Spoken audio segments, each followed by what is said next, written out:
We ready? You got the bill from?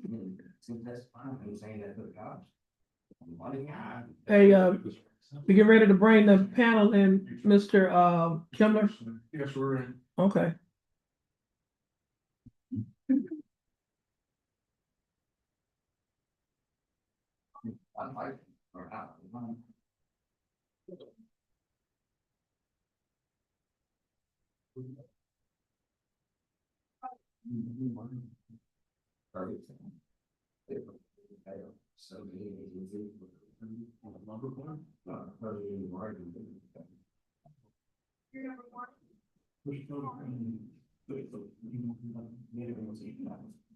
Harvey.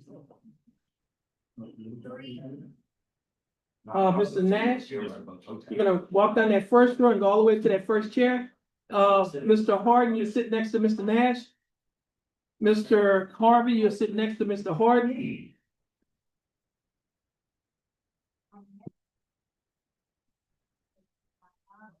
Mr. Lang, you'll sit next to Mr. Harvey. Third. Ms. Nesbitt, you'll follow Mr. Lang and sit next to Mr. Lang. Carol. Seven. Ms. Martinez, follow Ms. Nesbitt and sit next to Ms. Nesbitt. Ms. Terrell, you'll sit next to Ms. Martinez. Ms. Osborne, you're gonna go to that first group of chairs, and you're gonna sit in the first chair next to the white paper, right there. Yes, right there. And Ms. Tavolaro, you'll sit next to Ms. Osborne.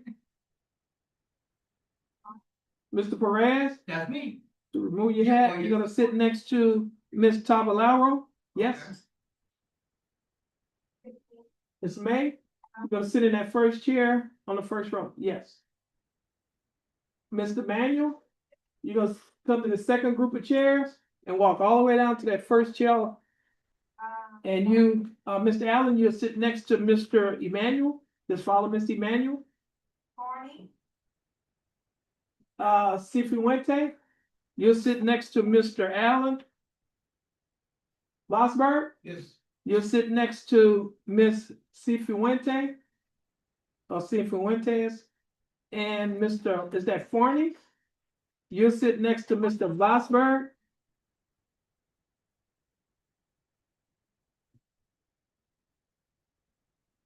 Okay. I'll take you. Ma'am, what's your name? Ma'am, what's your name, Miss Jackson? You'll sit next to Mr. Forney. This is Mr. Bill. Miss Seville. Bill. Okay, Yeah. we'll come up to this first group of chairs. First group, yeah. And you're gonna sit next to Miss Osborne, right there. So we have tennis here.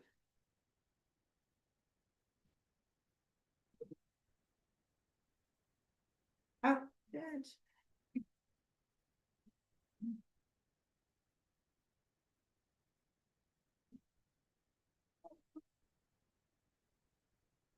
That's fine. It's good. Okay.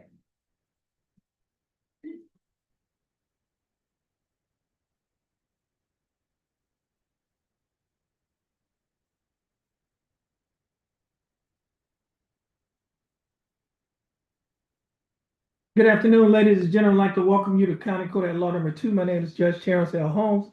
I'm the presiding judge here in County Court at Law number 2. You have been asked to come to court today to serve on a criminal jury trial. Criminal cases are divided into felonies and misdemeanors. You've been asked to serve on a misdemeanor criminal case. Now, your felony cases are handled in our district courts, whereas the misdemeanor cases are handled in the county court or the county court at law. And this is County Court at Law number 2. And again, I'd like to welcome you here today. Now, you will be examined for inclusion on this misdemeanor criminal case. Our courtroom hours vary, but they are normally from 8 a.m.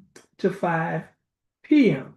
However, in this court, in the morning, our docket starts at 9 o'clock a.m. And we usually have, like this morning, we had 3 dockets. We had a jury trial docket, a pretrial docket, and an announcement docket. And when you total all those cases up, somewhere in the neighborhood, at least 60 or more cases.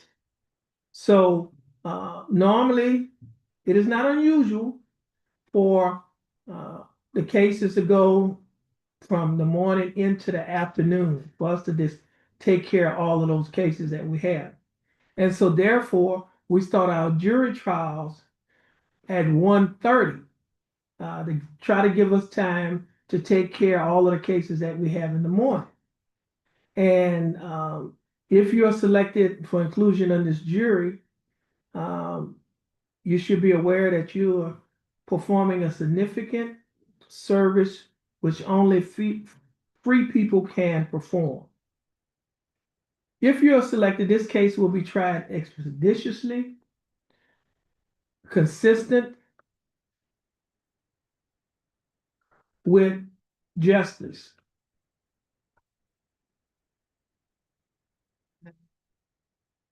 If selected for a juror in this case, unless otherwise instructed, you will be permitted to separate yourself for recess, for meals, and at night. At this time, I must administer to you the first of 2 oaths. So I need each and every one of you at this time to raise your right hand. And once I finish administering the oath, please say, I do. Do each of you do solemnly swear or affirm that you will make true answers to such questions as may be asked of you by the court or under its direction, touching on your service and qualifications as a juror, so help you God? Please say I do. Okay, you may put your hands down. The law requires that each of you must possess certain qualifications before you may be considered for service as a juror. Also, there are certain excuses and exemptions some of you may wish to claim. But first, I would like to determine if all of you possess the qualifications for service on this criminal jury. It is very important that you answer these questions truthfully. If you do not, and the lawyers or I discover this fact after you have been seated on a jury, mistrial can be declared. This case could be retried, and you may be held in contempt of court and placed in jail for up to 180 days and given a fine up to $500. Now, the way I'm going to handle this particular section on qualifications, I'm going to ask a series of questions. I do not want you to answer those questions out aloud. Just simply answer the question to yourself. And if you think that you may be disqualified based on your answer to one or more of the questions, then I will ask that you to raise your hand. We will say, I will ask the question, is there anyone disqualified under the law? Then I'll ask you to raise your hand if you think that you may be disqualified under the law. Then I will ask that you will come up before this bench so that we can discuss the matter more privately. Now, when I use the statement more privately, what I'm talking about the fact that, first of all, we are airing currently on YouTube. And so the YouTube would be turned off. And then the microphone right here will be turned off. And then we have a noise sound device that sounds like this. That will be turned on so that the rest of the panel cannot hear our discussion. Again, I will ask a series of questions. I do not want you to answer those questions out loud. Just please simply answer the question to yourself. And then once I finish asking the last question, I will then ask, is anyone disqualified under the law? If you think you may be disqualified under the law, just simply raise your right hand. And then we would ask that you would come up before the bench so that we can discuss the matter more privately. Okay, the first question. Except for failure to register, are you a qualified voter in Texas and Jefferson County under the Constitution and laws of the state of Texas? Have you ever been convicted of theft or any felony? Are you under indictment or legal accusation or on deferred adjudication for theft or any felony? Now, I usually pause before I ask this next question. And the reason why I pause, I need to inform you that I'm asking this question because I'm required to ask the question by law. I am not trying to pry into your personal affairs. And the question is as follows. Are you presently insane or have you been declared insane by any mental health or judicial official? Are you 18 years of age or older? Are you a citizen of the United States? Are you a resident of Texas and a resident of Jefferson County, Texas? Are you of sound mind and good moral character? Are you able to read and write the English language? And this is the last question.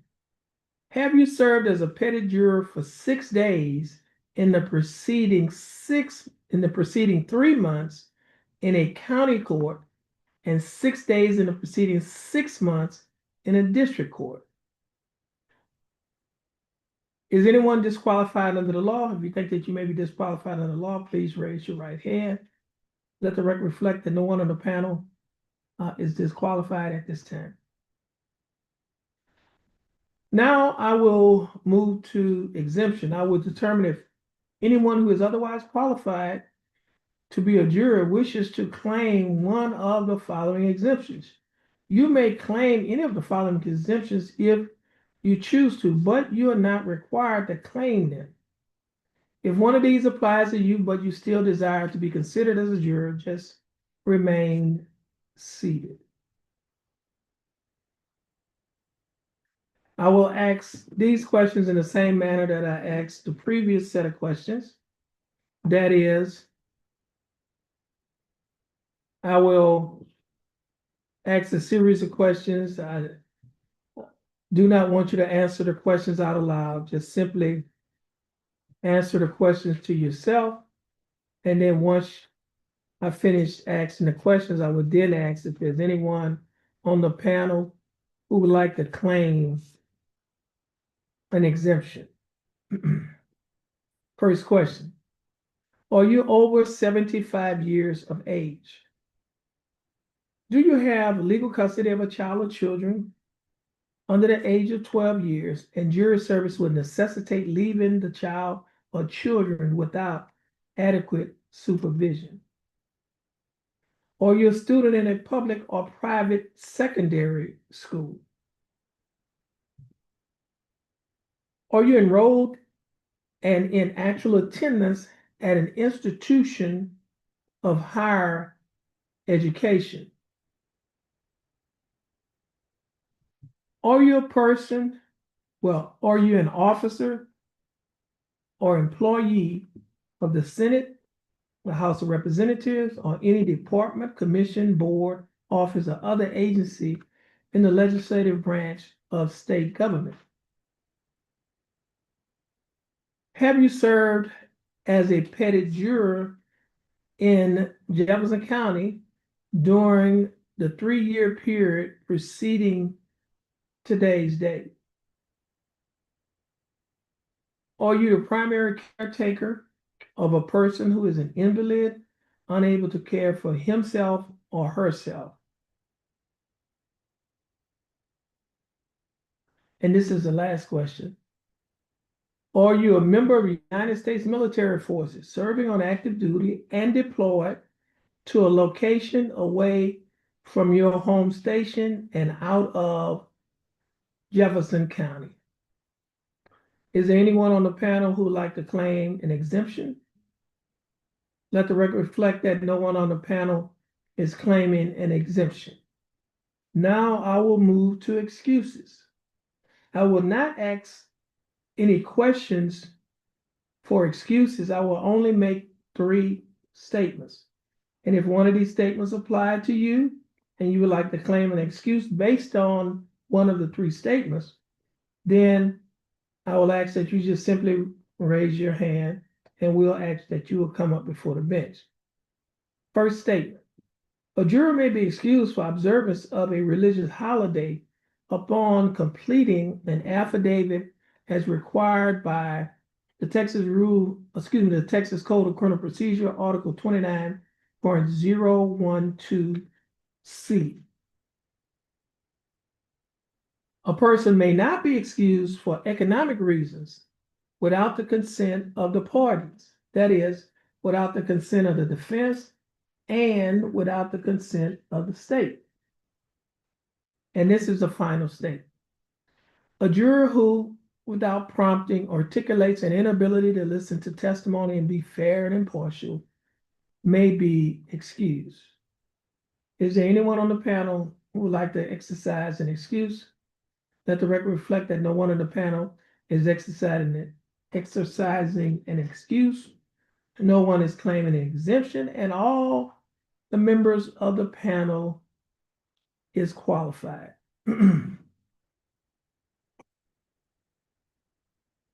Let the record reflect that the court is convened in cause number 23 CCCR 2282. The case is styled the state of Texas versus William Ray Portier. Let the record reflect that the time now is 2:19 p.m. on today's date, June 15th of 2026. The defendant counsel for the state, and all members of the jury panel present. Now, again, ladies and gentlemen of the panel, you have been summoned to this court as prospective jurors in a criminal case. The defendant, who is sitting at counsel table, is Mr. William Ray Portier. And Mr. Portier is represented in this case by his attorney Rife Kimber.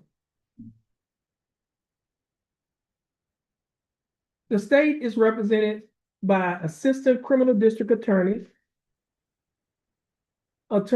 Samuel Masradian, who's sitting first chair, and Attorney Farrah Nixon, who's sitting second chair. The court reporter in this court is Mr. Sebastian Aguilar. He's sitting to my left.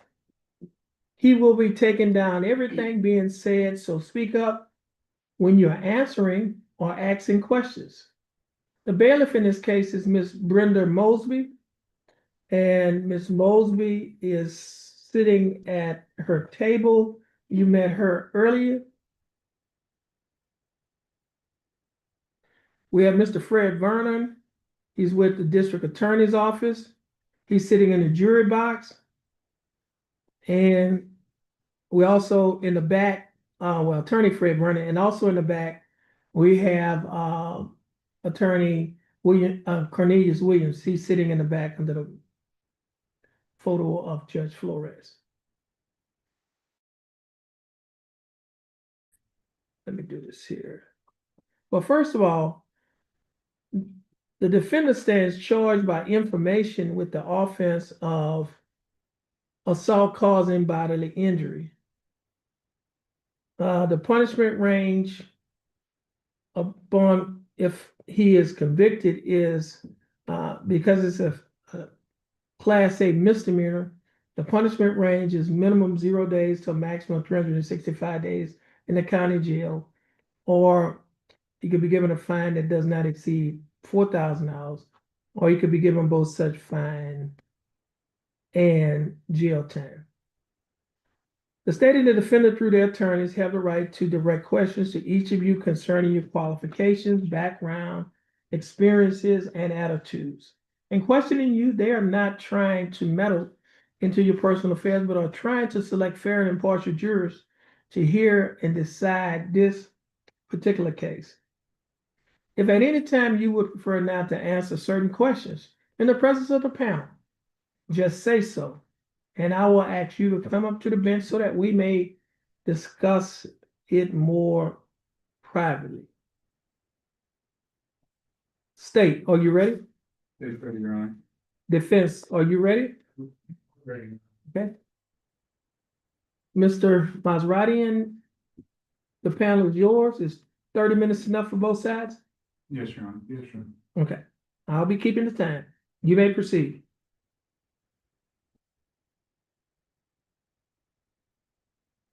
Good afternoon, everybody. Oh, come on now, let's get some, pin drop in here. Good afternoon, everybody. Afternoon. All right. Now, who's excited to be here? Oh, we got two. All right. All right, better than I expected. Usually it's absolutely no one, and I tell myself if everybody ever raised their hands, that's the day I retire, but probably be dead in the ground before that happens. So what we're here to do today is voir dire, as the judge explained to you, and that's commonly referred to as jury selection. But a more appropriate name for it would be jury deselection. You see, when we go back there, we can't pick, oh, I like this person, I want them on the jury, or I like that person, I want them on the jury. We decide who we don't want on the jury, and the first 6 people of the panel are selected to be on the jury. So with that being said, the strategy to avoid getting put on the jury, for those of you who don't want to be here, except for my 2 best friends, is to talk. Because if you sit there all quietly thinking, oh, they never talk to me, so they're not going to pick me to be on the jury, that actually increases your chance of being on the jury. Because what we look for in here in voir dire are biases and prejudices. Ms. Martinez, what is a bias? In favor something more than the other. Okay. And Ms. Terrell, what is a prejudice? When you feel negatively against someone and you thought of yourself that you may have experienced in the past and you felt, it's come from feelings. Perfect, but it's negative feelings, Yes, right? negative. That's what we're talking about. Bias, you have positive feelings towards something where you're biased in favor of it, or you're prejudiced against something. You have negative feelings, so you feel negatively against it. People come in and they have their biases and prejudices. Prejudice is a very awful, a nasty word in today's society. We normally think of it in terms of racism, sexism, but you can be prejudiced about just about anything. Ms. Terrell, what is your least favorite food? A food that you would absolutely never eat? Have you ever had lasagna? Yes. But you know from that one awful experience with lasagna, that there's not gonna be a chef out there in the world that could create a lasagna for you. Is that right? Okay. So you're prejudiced against lasagna. So if the defendant here was a piece of lasagna, you would be like, no, no, no, I could never go with that side because I just absolutely hate lasagna. That's what we're looking for here, people. So with that out of the way, Mr. Nash, you're an attorney, right? Yes, sir. What kind of law do you practice? Civil. What, who controls where a crime occurs? I know this is criminal stuff, but even in your case, in a plaintiff, who controls where an accident occurs? The individual, Which individual? the accused, There you go. Mr. Hardin, who controls what witnesses there are to a crime? Either party could, I guess, but it's just who's there and participating in it. Okay. Would you agree that with me at a base level, the person who commits the crime ultimately can decide who witnesses the crime? Yes. Somebody could, for instance, think, well, I'm gonna go hit that person, but I'm gonna wait for the person who's kind of in the same room to go walk out of that room before I go hit them, right? So ultimately, it's in their control. Now, Miss Lane? Did I have that wrong? Oh, Lord. Number 4. Mr. Lane. Sorry about that. How many witnesses do you typically expect that there are in an assault case? Maybe half a dozen. Half a dozen? If somebody's, let's say, assaulted in a back alley, how many witnesses do you think there are for that case? Any of them. Any number, okay. Miss Nesbitt? How many witnesses do you think usually see an assault take place? At least 2. At least 2. Would you be surprised, Mr. Lang, to know that in most crimes, the person who's committing the crime doesn't want people to see that the crime has occurred? I would not be surprised. Would not be surprised. So would it be fair to say that a lot of times, there's only 2 witnesses to a crime? Right. And those would be the person who the crime is committed against and the person who commits the crime. So if the person who commits the crime is an accused in a criminal case, they enjoy the privilege of the right to silence, and we don't always get to hear their side of the story. Juror number 7, Ms. Terrell, what kind of evidence would you like to see in an assault case?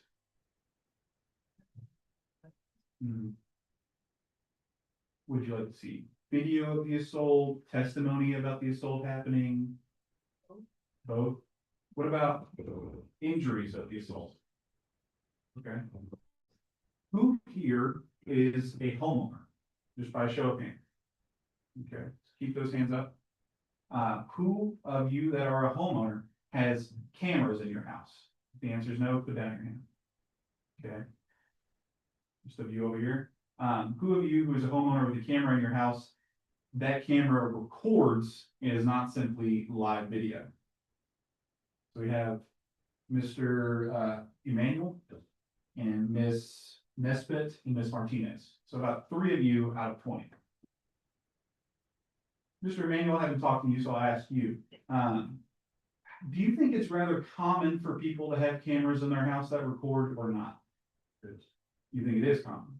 Most people you know have cameras in their house that record? What about you, Miss Martinez? Do you feel that way? I feel very calm. To have cameras in your house that record? I don't mean to disagree with you, but we only have 3 out of 20 right now. Those are not high statistics in my book. Those of you who don't have camera, who has a camera that does not record? I have one camera. It doesn't work. It doesn't work. Therefore, it doesn't record. That's not a very good camera. I think we need to fix that. Mr. Harden, you have a camera that does not record? Yes. What do you use that camera for? Mainly for deliveries or, seeing who's at the front door, that type of thing. Got you. And I think would you agree that that's more common, that people have cameras in their house that they can check in and see their house when they're not there? Yeah. They don't necessarily always record the interior of their house. Correct. Now, those of you who have cameras that record, I don't mean to put down on you, but I personally don't think it's that common, and you can see from the panel that within the range of society members that we have here, it's ultimately not too common.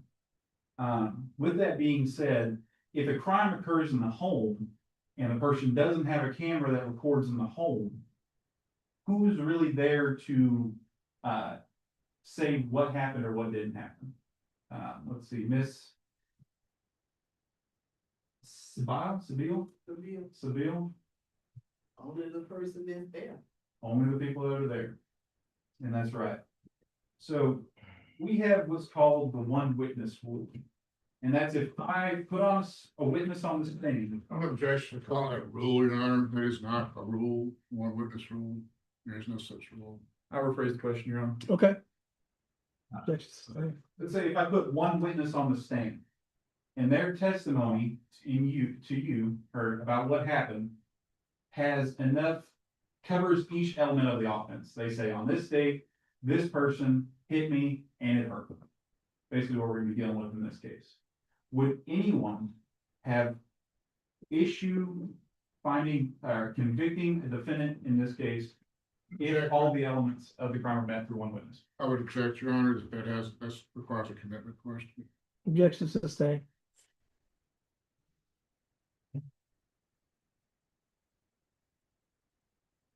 If each element of the crime you believe is proven through the witness beyond a reasonable doubt, would anyone have an issue convicting based solely on the testimony of one witness? By show of hands, would anyone? Very good. Who here is married? All right. Those of you, keep your hands up, please. Those of you who are married, were you or your partner ever previously married? If it's no, please put your hands down. Okay, so I'm looking at y'all. Did your partner, let me mark this down. Sorry. We have 1, 3, 4, and 5. And then in the back row, we have Mr. Vosberg. Yes, yes. And Mr. Barney. All right. So, Mr. Nash, I'll start with you as number one. Did you have any children with your prior spouse? Yes, sir. How was your relationship with, was it you that was married or was it your spouse that was married? It was me. Okay. How is your wife's relationship with your prior wife? Fine. Okay, good. Mr. Harvey, was it you that was previously married or was it your spouse that was previously married? Your spouse? How is your relationship with your prior spouse's husband? He don't exist anymore, so there's no relationship. Did he ever exist while y'all were married? Okay. Mr. Lang? Were you previously married? Did I mark that down? I'm married, I've only been married once. Very nice, congratulations. Miss Nesbitt? Well, I think that's something to celebrate, people. We got half the marriages out here in the force, so that's great. We've only had one partner, and you're still married. Miss Nesbitt. Were you previously married or was your husband previously married? Both. Okay, wow. How was y'all's relationships with your ex-spouses? Relationship with his ex-spouse. Civil, Civil? mine, with mine, pretty much non-existent, we don't know where he is. Okay. And Miss Martinez? Did you raise your hand for that one? Okay. And, were you previously married or was your spouse previously married? Okay, and how was your relationship with each other? Great. All good? Perfect. Mr. Vosberg? Yes. Were you previously married or was your spouse previously married? And how is y'all's relationship with each other? Between us. Well, your relationship with their prior spouse and their relationship with your prior spouse. There's no relationship. No relationship at all? Okay. And Mr. Farney, same question to you. Were you previously married or was it your spouse that was previously married? And how is y'all's relationship with each other? My ex-wife has passed away and, I, is her husband, ex-husband, no longer in the picture. Gotcha. All right. So you heard from the judge that the maximum range in punishment in this case is up to a year in jail and or a fine of $4,000. So I would just ask, is there anyone here that would feel uncomfortable or that they could not consider putting someone in jail? Actually, let's talk a little bit about what we're dealing with here before I ask you that question. So this is an assault case, and a person commits an assault if they intentionally, knowingly, or recklessly cause bodily injury to another person. And bodily injury is basically pain. What we're going to be dealing with here in this case is somebody caused pain to another person. So is there anyone with that preface that could not consider putting someone in jail for a year and or, well, I guess the maximum would be jail for a year and a fine of $4,000? Is there anyone personally could not consider doing that to another individual? Mr. Vosberg? This is off of one person's testimony. Well, I can't get into the facts of the case, but you would be hearing testimony, you could be seeing, well, the police weren't there. When something happened, to come afterwards. It sounds like there's only one witness. Nothing's been recorded and with human nature being involved, I can't say that you definitely did this just because of one other person said you did. And you say you didn't. It may sound good, but you know, without corroboration, I just can't see being harsh on the individual. Something that may have come out of an argument. I mean, I've had arguments, I've had physical contact, but it's been not out of the purpose of intentionally causing somebody so much injury that they would be invalid. Well, that would be, I guess, more of a serious bodily injury. Here, we're just simply talking about pain, but based on what you said, would you not be able to consider the maximum range of punishment in this case? Could you not put someone in jail for a year and assess a fine of $4,000? Well, I would tend to not be entirely convinced that somebody did something on the word of just one individual. Okay. Testimony. So then, back to what I asked earlier, if there was simply one witness and to you, they proved each element of the offense beyond a reasonable doubt, you could not convict based on their testimony. Well, see, it's only a year and at $4,000. If you could absolutely convince me, Well, which would take some work, I could see that possibility. okay. Well, don't think I can absolutely convince you because my burden is to prove that something happened beyond a reasonable doubt, not beyond all doubt, not beyond a shadow of a doubt, beyond simply a reasonable doubt. And I'll get into what that means later. But if you are saying that you need me to prove absolutely, then that's a burden higher than what this law requires me to do, which is fine if you feel that way. All we're asking you to do right now is be honest about how you feel. And if that's the way you feel, then I want you to tell me that. That's the way I feel. Okay.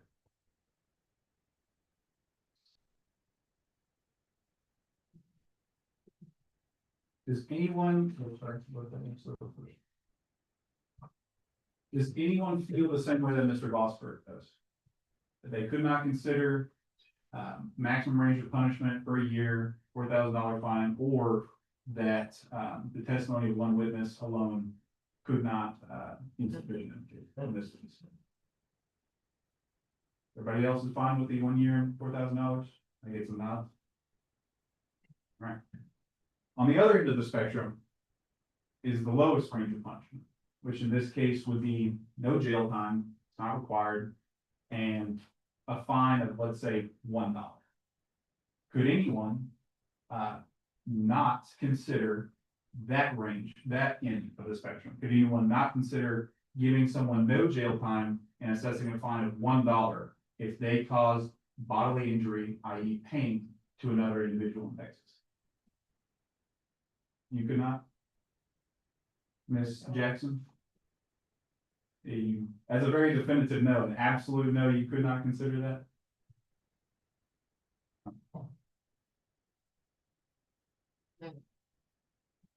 Anyone else feel the same way as Ms. Jackson? Everybody else could do that. All right. So I talked a little bit about the burdens of proof. And I had this handy dandy big old board of how I like to go about explaining the burdens of proof. Now, Mr. Nash over here is a civil attorney, so he knows all about the civil burden of proof, which is preponderance of the evidence. Mr. Nash, can you please explain what that is to the rest of the panel?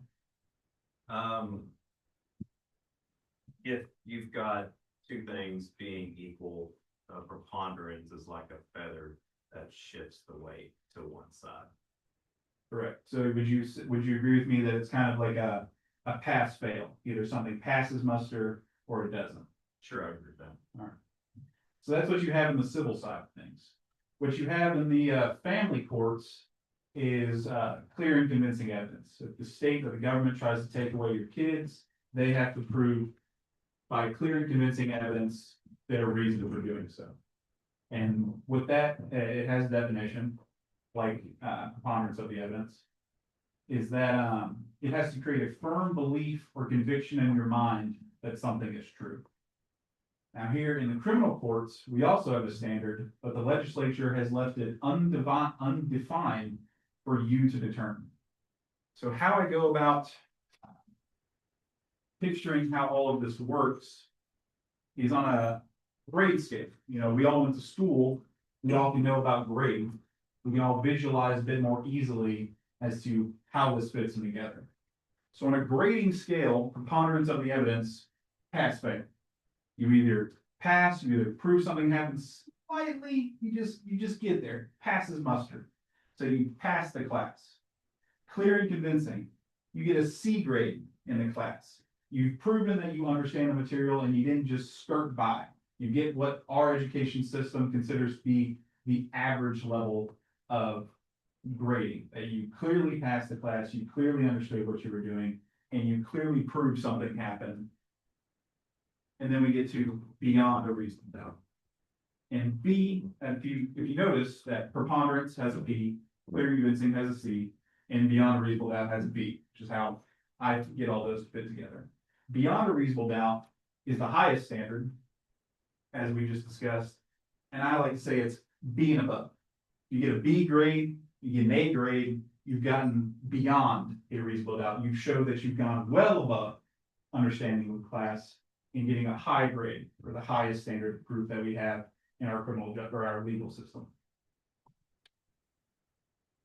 Does anyone know, actually I'll ask Mr. Lane, what is an inference? Repeat the question again. What is an inference? Don't know. That's fine. Miss Nesbitt, do you know what an inference is? I believe it's when you, draw a conclusion from something that's not physically concrete in front of you. That's very good. You don't know for certain what something happened, but you basically can use context clues to come to the conclusion or find it within yourself to reasonably believe something did happen. Mr. Harden. Yes. You're married, right? What's your favorite candy? Chocolate. Chocolate. Perfect. Let's say you have your favorite chocolate candy bar and you decide to leave it in the kitchen on the counter. And you go to your back and you go to the restroom. And you come out of the restroom and you see that chocolate candy bar is missing. And you see your wife come around the corner and she does this to her mouth.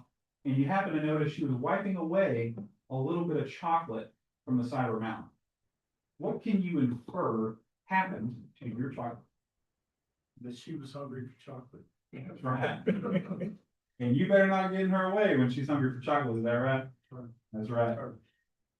Similarly, if somebody told you that somebody hit them, but nobody was there to see it, But the person who's telling you that has bruises on their head, busted lip, or cut on the side of their ear, what have you, what can you infer happened to them?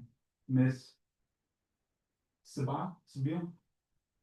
That they was hit. They were hit, exactly right. You don't know for a fact that they were hit, right?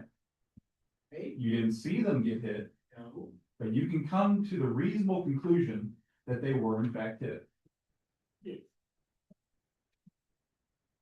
There's one more thing I want to talk about before I pass y'all off to Mr. Wright here, Mr. Kim right here. That some of you reported that you had been on a criminal jury before and y'all had reached a verdict in your case. And that was Mr. Lang. Yes.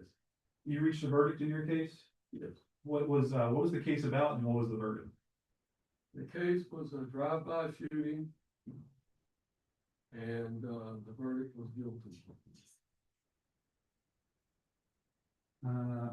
Miss Osborne, you also reported that you were in a criminal case and you reached a verdict. Yes.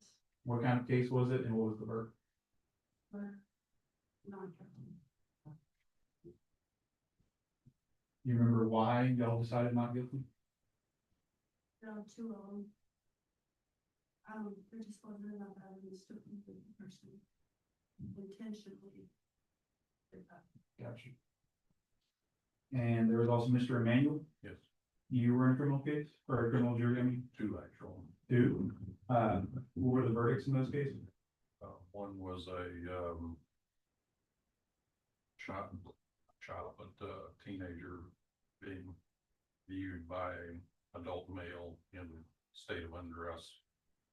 We found not guilty on that one. And then the other one was, DWI, we found guilty on that one.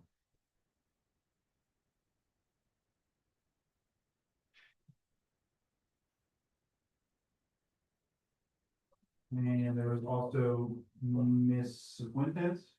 You were in a criminal jury? Yes. What was the case about and what was the verdict? Run away from police.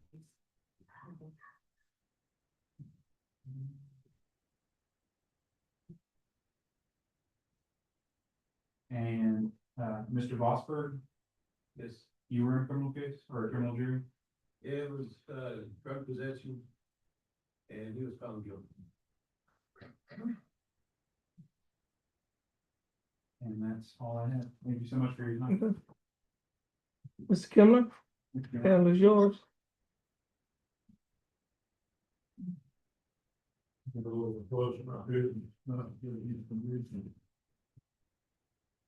Good afternoon. Do anybody know anybody in here?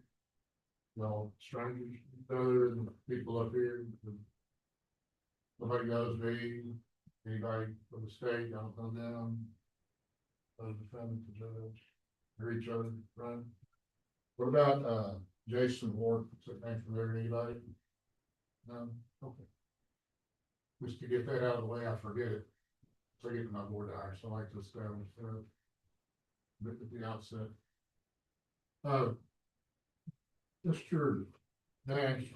You think anything that either the state or I say controls in this courtroom? No, sir. Right, it has control of what is and isn't, what the law is, what the law requires, The judge, right? What's the lawyer's role? advocates, Advocates, what's an advocate? Somebody that advocates, if you want to. Yeah. What does it mean to advocate? argue on behalf of. Right.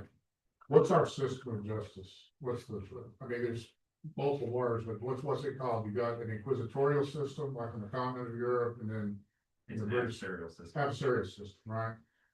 In the adversarial system, we have a jury, correct? And what are some of the other systems of justice within the inquisitorial system, like most of the world uses, like in the continent, France, Germany, Italy, other countries? What's the inquisitorial system, do you know? I don't know that. Well, you have a panel of judges that investigate and decide issues, right? You don't have juries. So it's not an adversarial system. So we have an adversarial system. So when the state tells you, okay, one witness rule or beyond a reasonable doubt or all those things, that's their opinion, what they advocate. Likewise, I'll advocate probably something different. It's important to recognize, I anticipate Judge Holmes is gonna instruct you at the end of the case, through written instructions, that what the lawyers say doesn't control, doesn't define how you were to see the case, doesn't define the law. All the law necessary for it to come to decide the case is gonna come from Judge Holmes. So it's important to recognize that when the state talks about proof beyond a reasonable doubt, and I talk about proof beyond a reasonable doubt, that's not what controls. As we sit here right now, as you walked in a little bit earlier, you saw Mr. Portier sitting at the table here. Maybe you ask yourselves, well, gee, I wonder what he did. What did he do wrong? State said, well, there's a crime, and who sees crimes and all these things. You know that crime has been committed. Has there been a crime? Ms. Martinez, has there been a crime? Not sure, all I know is that someone's been accused. Somebody's been accused. What does it mean to accuse somebody? Means that, you're saying that they did something. Right. When you walked in here and you saw Mr. Portier at the table, did you ask yourself, I wonder what he did? What did he do wrong, or what he did? What he did, or what someone said he did. What did someone say he did? Right. Anybody disagree with that? It's like, what did somebody say that he did? What did somebody accuse him of? Not what did he do, right? The accusation. The accusation itself is not evidence. It's not evidentiary, it's document information, it's not evidentiary, it's an accusation. And there's this thing called the presumption of innocence that you may have heard of. So if you voted right now, you're guilty or not guilty, what would your vote be?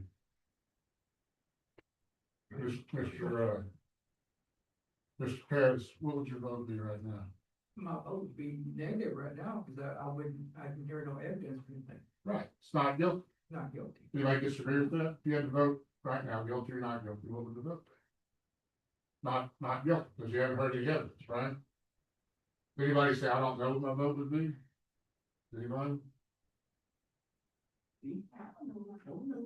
You don't know, do you know? Okay, I wouldn't know. if I tell you, right now, not in the future, right now, he's presumed to be innocent. That's the presumption, right there. So if you had to vote right now, guilty or not guilty, which would it be? If he's presumed not guilty right now, that's the Presumed presumption. not guilty. Presumed not guilty, Presumed not guilty. right, so, presumed innocent. Well, so is he guilty or not guilty? Presumed innocent, I'm still gonna say, I'm not cast Alright. out yet.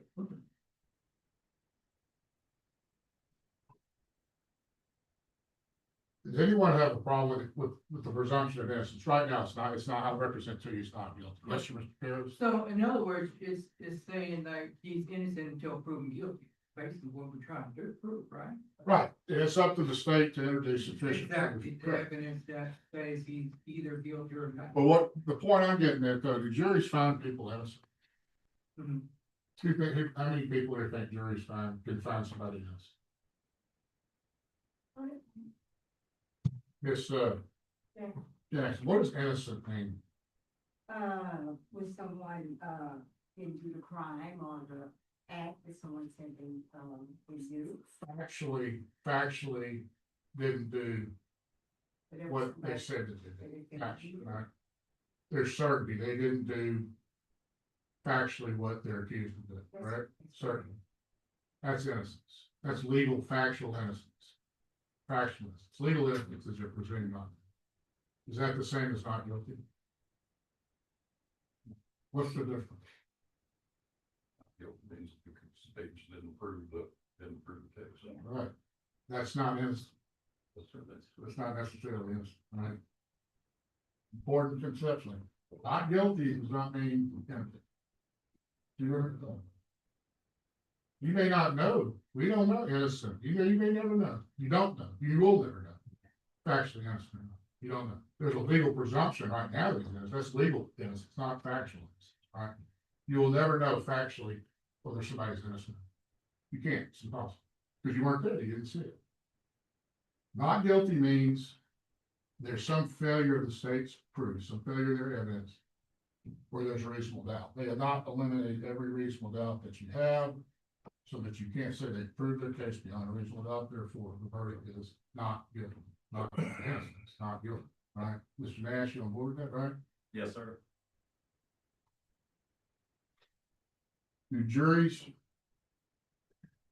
on the basis of the burden of proof beyond a reasonable doubt, do they find that somebody for certain factually did what they're accused of doing? Does that make sense? The jury make the determination that for a fact, factually, somebody did what they're accused of. In other words, is there certain, factual certain, or juries asked to do that? Mr. Nash? No, sir. Why? It's not the burden. It's impossible, right? It's not the burden, you're right, it's not the burden because it's impossible to say with certainty, with absolute certainty, factual certainty that somebody did something, right? Because you weren't there, you didn't see it, you don't know. That's really the only way to be factually certain is if you witnessed, correct? That's right. And then we wouldn't be talking about belief, we'd be talking about knowledge. It's not knowledge beyond a reasonable doubt, you don't know beyond a reasonable doubt, right? You believe, there's a difference between belief and knowledge, right? Have people been convicted under the standard of proof beyond a reasonable doubt, and later on, it's been factually demonstrated that they did, that was an incorrect verdict, that they didn't do factually what they were convicted of doing beyond a reasonable. Did y'all heard of that? Ms. Ms. Osmond, you heard of that? Ms. Taylor, you heard of that? I'm sure it happened, no, that's true. Offhand? Yeah. What are some of the contexts that may have happened, Ms. Terrell, what are some of the times that it may be shown later on that somebody was factually innocent? But they read over the case. And what a lot of times, what new evidence is it? Forensics. Right, what kind of forensics, leading? DNA. DNA, yeah. My favorite But as far as exonerating somebody, right, there's one witness rule, right? Oh, you believe the person beyond a reasonable doubt? Yeah, it happened. One witness, sure, happened to me. That's the guy right here. There he is. Identified moral conclusion, but wearing a blue shirt, sitting in a fence stand. That's the guy that assaulted. Remember distinctly, can never forget. I was terrorized, never forget his face. They commit, right? Years go down. He's sitting in prison. They go into the law library and they start writing a writ. Do some legal research, file some paperwork, I look back from review, they get the evidence retested. Lo and behold, my God, there's DNA. Maybe the state didn't submit it for testing. Somehow it didn't get tested, maybe the testing technology evolved, or now they can test it, whereas before they couldn't test it. And guess what? The jury was wrong. Factually wrong, because the DNA demonstrates the person factually did not do what he was accused of doing when he was convicted. Mistake. Now, is that a failure of the jury that did the best they could under a beyond a reasonable doubt standard, operating with what evidence they had, making the call that they could? No. They just made a mistake. It's actually the case, Michael Morton, if you want to research him, in the state of Texas, got put on death row in Williamson County. There was suppressed evidence. The DA ended up being criminally convicted, got disbarred. That's a whole other story. But it resulted in our laws being changed in Texas regarding discovery now, which is substantially more onerous on the state. But in any case, beyond a reasonable doubt is not certain. But the Judge Holmes is going to instruct you that proof beyond a reasonable doubt is not doubt beyond all possible doubt. But that's as far as he's going to go. Because legally, and it's not by the legislature, there was a case decided back in 2006 by the Court of Criminal Appeals that said it will not be defined. There used to be a definition that was given that all courts gave the juries defining proof beyond a reasonable doubt. And it was proof of such a convincing nature that you would be willing to rely and act upon it without hesitation, and most importantly, your own affairs. The reason I had that committed to memory is because that was my jury argument for years. I would, underscore that in the court's charge. Is, are you hesitating to believe the state's case? If you're hesitating, that's reasonable doubt, and make the finding not guilty. Then the charge is defined Well, that's gone. It's no longer defined because each individual on this panel or who ends up being selected to serve gets to decide what proof beyond a reasonable doubt is. Keeping in mind that it's not proof beyond all possible. All right. So when the state tells you, well, you know, there's one witness. And you believe that witness beyond a reasonable doubt on every element that the state has to prove, right? You believe that witness beyond a reasonable doubt on everything that they have to prove through one witness. Well, then you have to convict. That's not true. You could still, in your power as a jury to set proof beyond a reasonable doubt, you could say, well, my idea of proof beyond a reasonable doubt is that even though I believe one witness beyond a reasonable doubt on everything, I still think that's not proof beyond a reasonable doubt in the bigger circle of proof beyond a reasonable. And you wouldn't be wrong. It's that wide open, it's that powerful, it's that much power that the jury has in our system to decide things.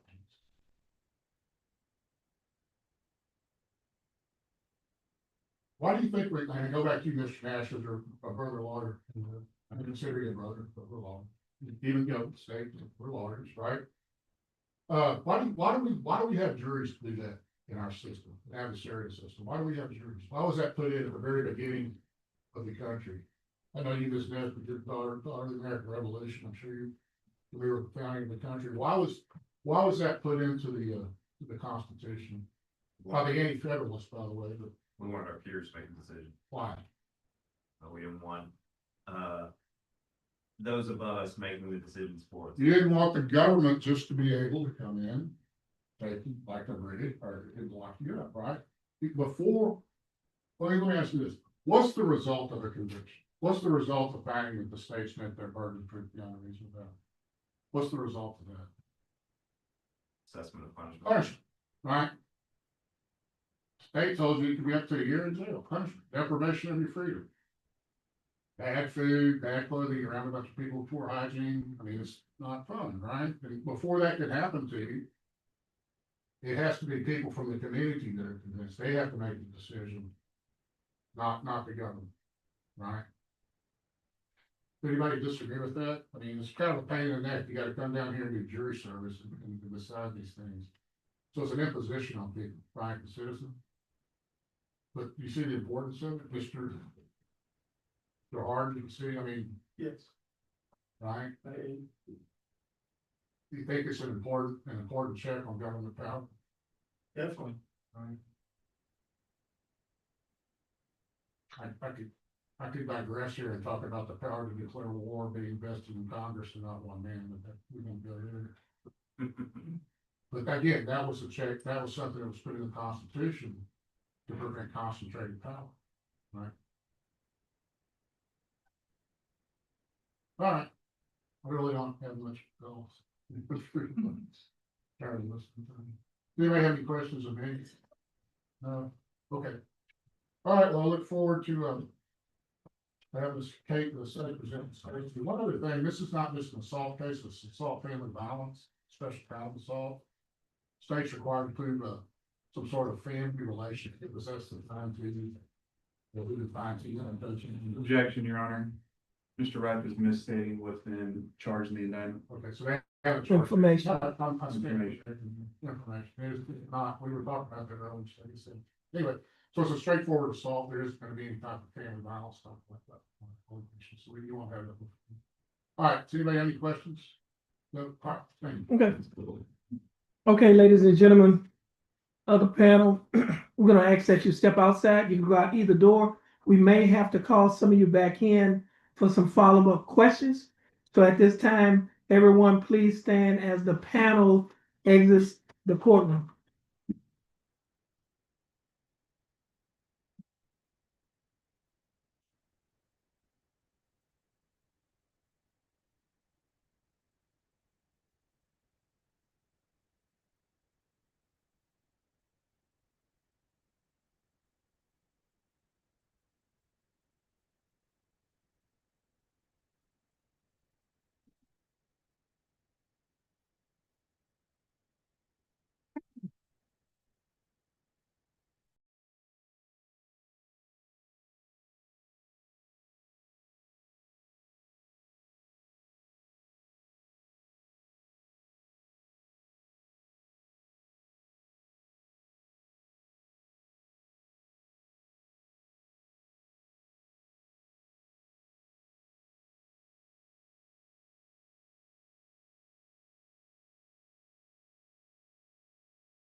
Jefferson County Court at Law number 2 is back in session. The court is in session in cause number 23 CCCR 2282, case of style of state of Texas versus William Portier.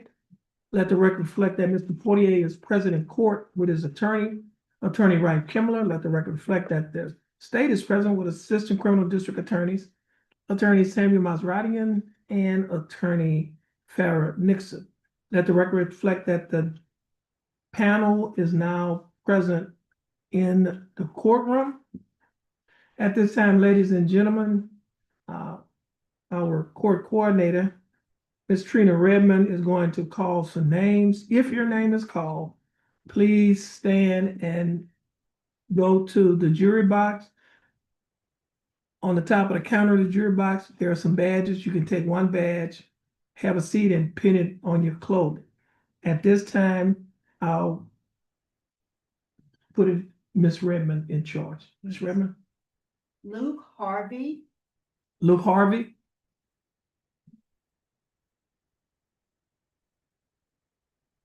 Carol Lang, Farrah Lane? yes. Yes, you can sit anywhere in the jury. Nesbitt? Brandy Terrell,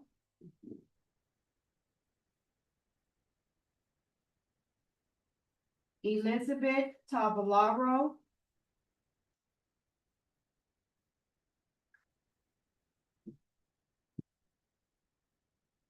Roy Perez,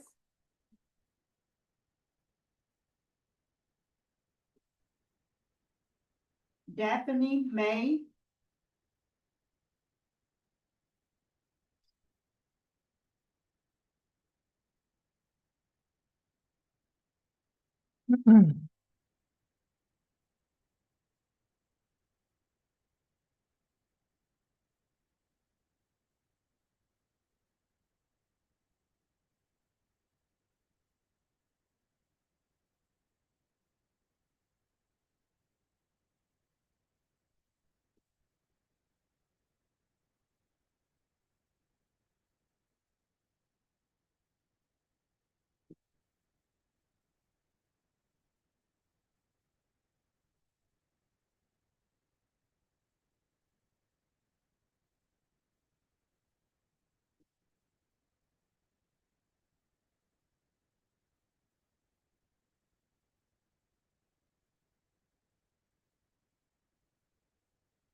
Okay.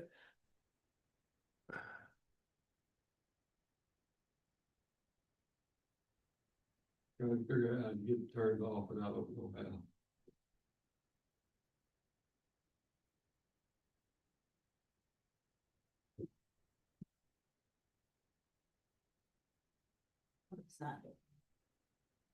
Probably silent.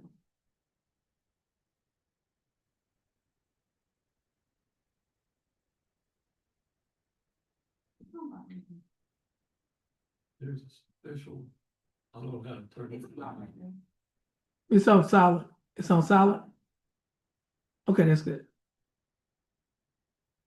Okay, ladies and gentlemen, at this time, I must administer to you the second of the two oaths that I previously mentioned. So I need each and every one of you to raise your right hand as I minister to you the second oath. And once I finish and administer the oath, please say, I do. Do each of you do solemnly swear or affirm that in the case of the state of Texas versus William Portier, you will a true verdict render according to the law and the evidence, so help you God? Please say I do. I do. Okay, you may put your hands down. Members of the jury, I will give you some instructions and a general idea of what to expect in this case. Every case is composed of facts and the law as it applies to the particular case. The facts come from the witnesses on the witness stand. The law comes from the statutes, codes, rules, and other court decisions interpreting them and how they may be applied to this case. You and I have equal authority, but it is divided authority.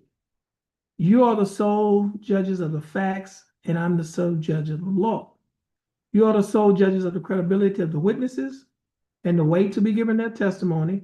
You can believe all of what a witness says, part of what a witness says, or none of what a witness says. As the trial progresses, the attorneys will probably make objections to questions asked by the other attorney of witnesses, or objections to the introduction of documents or objects. This means that in the objecting attorney's opinion, there is a legal reason why the testimony or document or object should not be received by you. Sometimes I will simply sustain or overrule the objection. At other times, it may require a lengthy discussion outside of your presence. If that happens, I will either ask you to step outside for a few minutes or ask the attorneys to come up to the bench so that you can't hear the discussion on the point of law. The reason for this, as I told you earlier, you are the sole judges of the facts you receive, and I'm the sole judge of the law. I can't be with you in the jury room when you deliberate the facts. Therefore, you can be present or within hearing when I deliberate questions of law. The reason why I will sometimes ask you to step outside is because it is simply the most efficient way to do it. Otherwise, if we were to leave the courtroom, the court reporter would have to gather his equipment and take it with him. And the attorneys would have to gather their files, etc. The rulings I do make on questions of law in your presence are not evidence, and you are to disregard them. After all the evidence is in and both the state and the defendant have rested their cases, the court will prepare and submit to you a written charge instructing you on the law in this case. We will then hear oral arguments from the attorneys. The attorneys have the right to make a summation of the evidence and to make reasonable deductions from the evidence. Since the state has the burden of proof, it has the right to open and close the summation or argument until you retire to deliberate. Do not discuss this case amongst yourselves, and under no circumstances should you permit anyone to discuss the case with you. Do not attempt to learn from any source outside of the courtroom anything about the facts of the case, nor attempt any independent investigation on your own. Don't visit the scene involved in the facts of the case. Don't read any reports in the newspapers or on social media or watch TV reports about the case.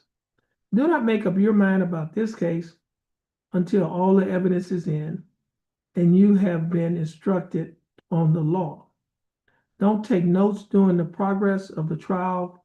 Don't visit other courts during a break if a trial or other proceeding is in progress. The badges that you have, you will be permitted to take those badges home, and please wear those badges when you come into the courthouse because those badges identify you as a juror in this case. Ladies and gentlemen of the panel, those of you who were not selected to serve as a juror in this case, first of all, I would like to thank you for your time and attention to this case. I know some of you may be disappointed because, after all, you came down here for jury service and you expected to serve on a jury. But as you notice, we only have a limited number of people that can actually serve on the jury. I know that some of you may think that you came down here and you wasted your time. Well, you didn't waste your time.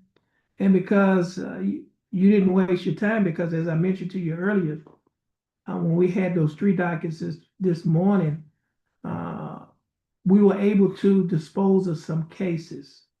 I mentioned to you we had an announcement docket, trial docket, and a pretrial docket.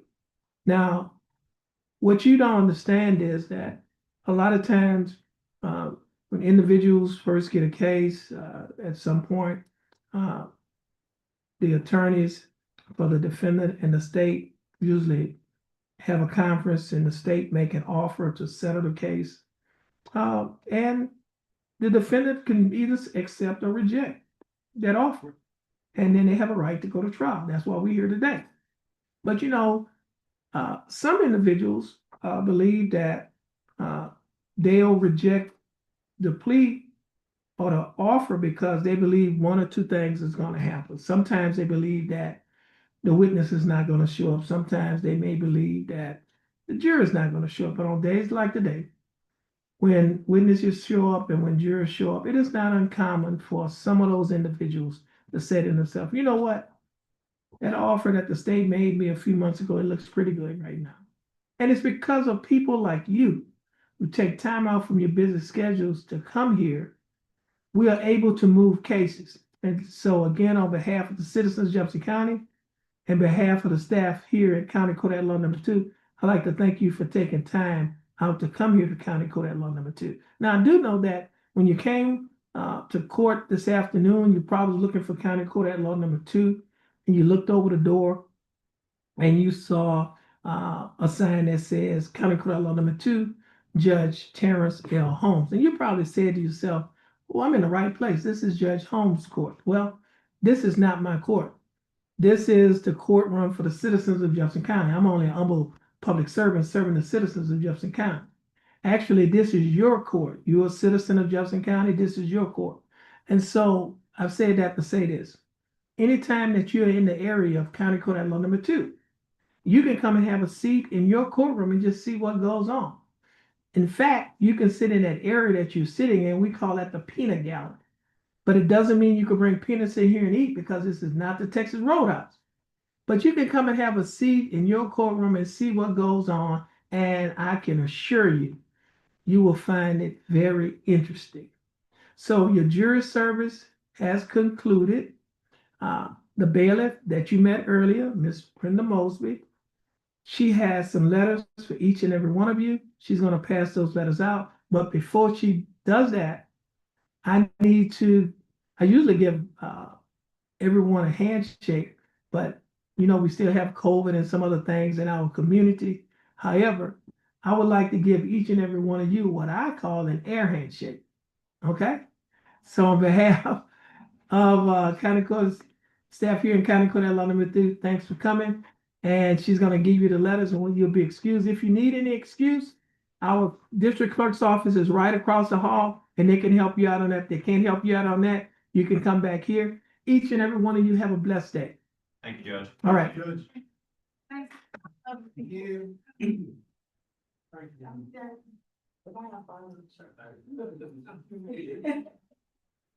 Yeah, sure.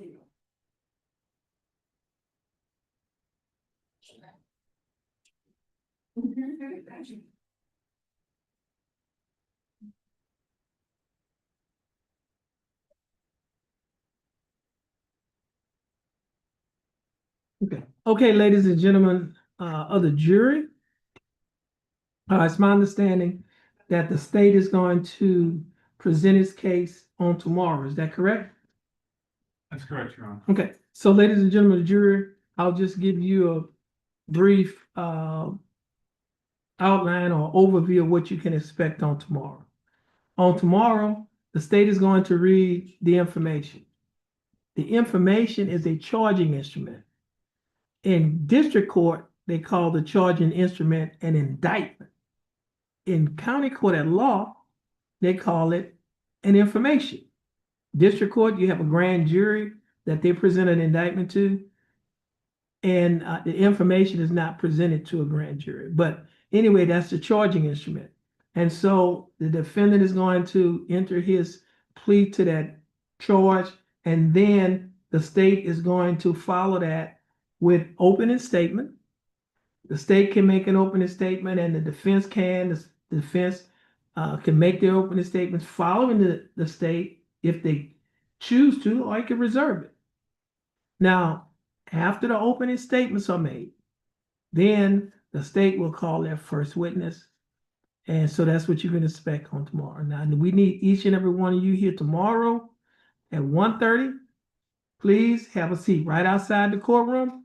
And when we are ready to start the trial, the bailiff is going to come and get you. Make sure that you wear your badges, okay? So at this time, you're excused for the evening. The court is in recess. Everyone, please stand as the jury exits the courtroom.